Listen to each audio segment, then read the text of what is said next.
Hi everyone, it's Monique, and today I want to take a sec and go over your next couple of chapters, or the next chapter within the next couple of chapters, which highlights early childhood. Okay, so we're looking at kids from around 3 to around 6 years old.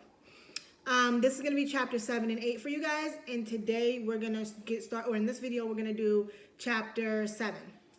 Okay, so chapter 7 is going to look at the physical and cognitive development. So I have my little notes here, and we are going to go in. Let's figure out what's important. Okay, so should know that at this age, kids are getting a lot of sleep, right? Around 11 hours a day, which is less sleep than what they've gotten in the past, but they are getting a good amount of sleep. And towards the end, you'll start to see like those nap times and daytime sleeping kind of trickle off. There are also different sleep disturbances. As we know, if you've ever been around a child, you've seen like different sleep disturbances. So these are things like night terrors, which are different from nightmares, okay? But night terrors are like, if you've ever seen a kid and they're sleeping and they're kind of going off in their sleep all upset, super freaked out, super scared, it's a night terror, especially when they wake up and they don't remember it, right? Whereas nightmares are very vivid dreams. Sleepwalking and sleep talking is another one, and bedwetting is another common one that we see in little ones. What I will say about sleepwalking is it's not like the movies, like they're not, right? It looks very different in when people are really sleepwalking. And I know, like, usually I'll ask in like a classroom setting about sleepwalking, and everybody's like, I know somebody who sleepwalks, or like maybe one or two people in the class are like, I used to sleepwalk. It's almost like they're awake, right?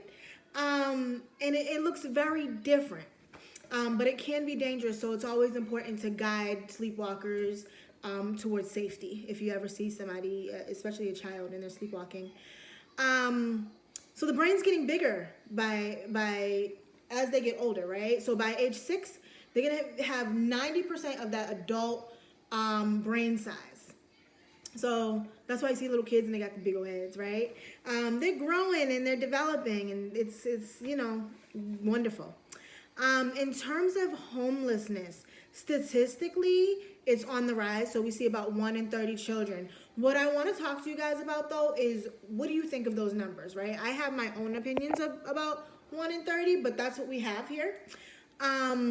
But just understand that sometimes homelessness isn't, oh, I'm sleeping on the street. Sometimes it's I'm sleeping in a shelter, or sometimes it's sleeping at my second aunt's house, or just not having that safe haven, that home to call your own.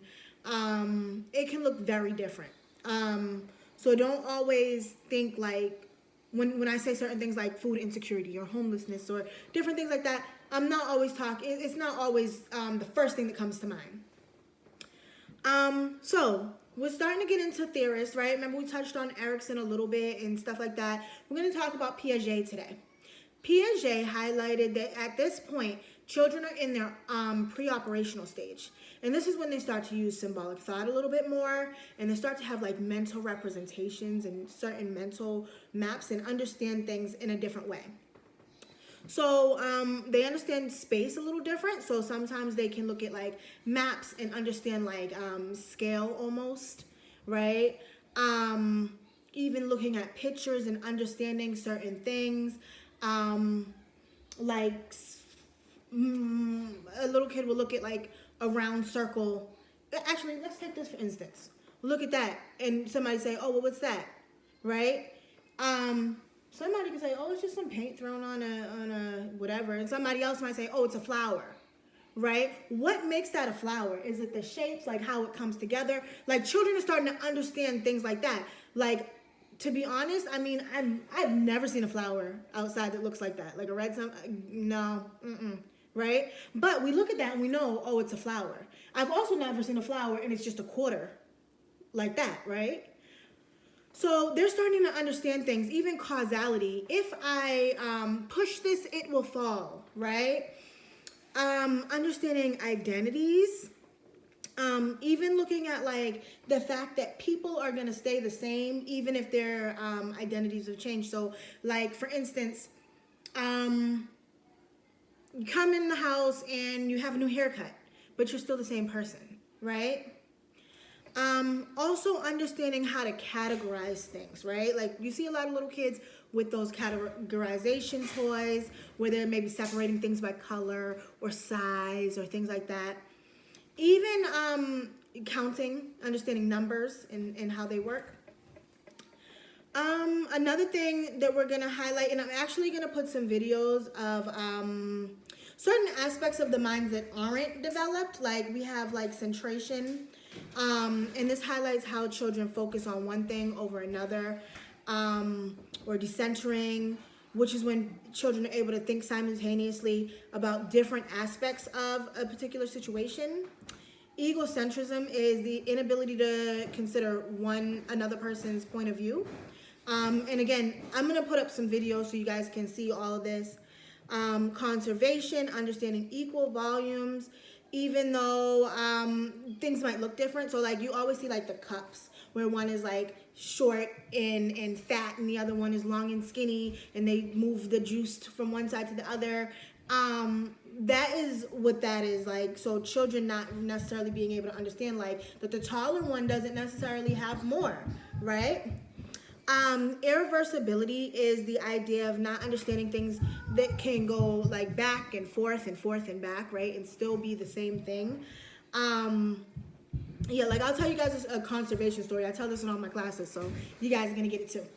I can remember being younger, and I have an older brother, 6 years older than me, so he treated me like a younger sister. And we would get like money and stuff like that for holidays or whatever, right? And I can remember being younger and getting like a $20 bill. I don't remember the exact denomination, but like a $20 bill. And he'd be like, "Oh, Monique, oh, we're gonna trade." And I'd be like, "No, I'm not gonna trade my money, my good money. This is my gift, right?" And he'd be like, "No, you gonna get more. Look." And he'd whip out his 3 ones or whatever it was, right? And I'd be like, "Yeah, let's trade," right? And we would trade, and he got me. Because of issues of conservation, not understanding that denomination, right? Little kids struggle with that. But again, I'm going to put up some videos so you guys can see those types of errors and thoughts that the little ones have. So their memory is getting better, way better. So that infantile amnesia at this age is gone. Remember we spoke about infantile amnesia and how that is when children start to remember things after 3, right? And so for some people it might be earlier. Like when I'm in a class, I always ask like what the earliest memory, and we usually get to, most people say around 3. Some people will say like, oh, it was 10, right? But there's always like a few people in the class who remember before 3. But on average, it's about 3 years old, okay? Infantile amnesia. So, and a lot of people say, no, I remember because I was in this house and we were only there when I was 2, or I remember being in this crib, or I remember I had went through this traumatic event, or, you know, so some people do remember, but for the most part, it's 3 years old. There's also the idea of recognition versus recall, okay?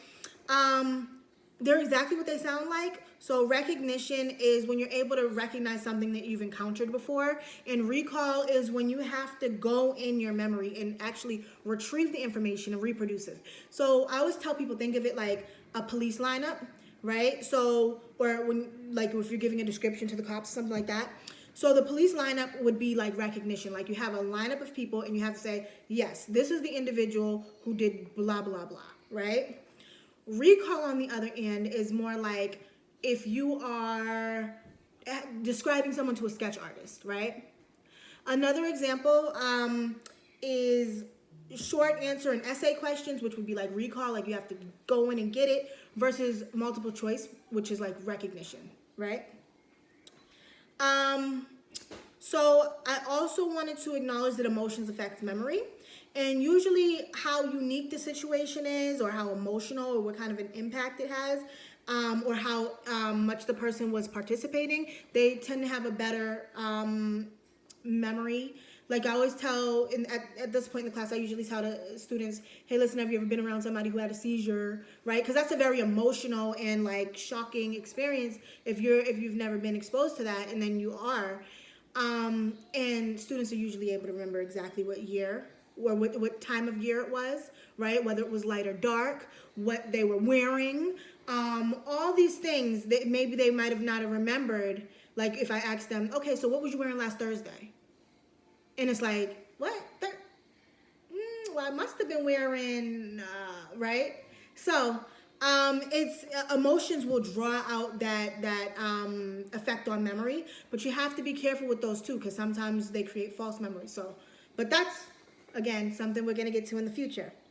And then a couple more things I want to go over Vygotsky. So Vygotsky says the memories get better with children by having conversations with adults. So like talking about certain things, like, oh, you remember that time we went to the zoo? Yeah, what did you see there? And drawing out those things from little ones, right? Helping them to remember those things and using that zone of proximal development and the scaffolding to kind of help children, give them just enough aid, right? And see what how much room that they need. Another thing, let's talk about language really quickly. Fast mapping. This is when children are able to recognize, understand words after only hearing them like a couple of times.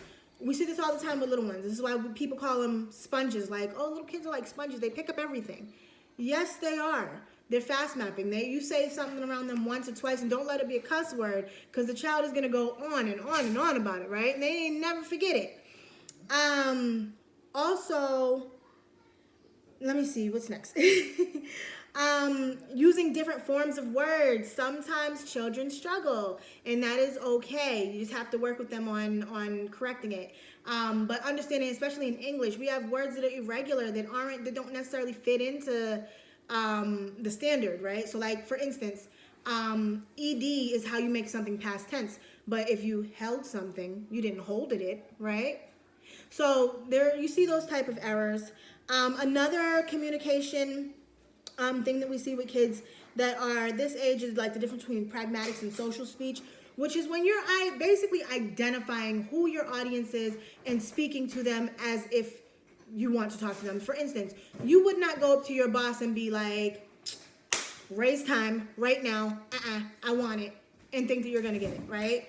You'd probably send a formal email, maybe be nice like a week or two in advance, different things like that where you're kind of working on them, right? Understanding how to get what you need. Like little kids are not going to be like, give me a cookie, and think they're going to get it, throwing themselves on the floor. Instead, they'd be like, Auntie, can I have a cookie, please? Right? Yeah. Social speech, understanding that audience that you're trying to address. I'm not going to talk the same way as I do to my mom, as the same way I do to the pastor, as the same way I do to my child. Like, I'm going to understand who I'm speaking to and create it exactly for that person, okay? Even if the message is the same. So that wraps up the chapter 7. If you guys have any questions or anything, always just reach out to me. Bye.